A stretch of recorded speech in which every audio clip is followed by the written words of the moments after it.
Hello guys, in this video I am going to show you how to delete your account in the Hostelworld application.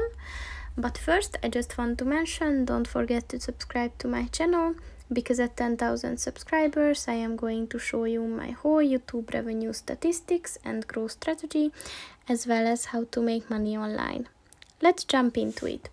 First of all, open the application on your phone and then click on the account button at the bottom of the page on the right, and then click on the settings button,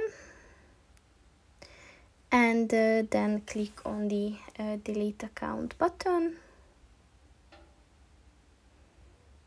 So in order to delete the account, you have to add your email address, you have to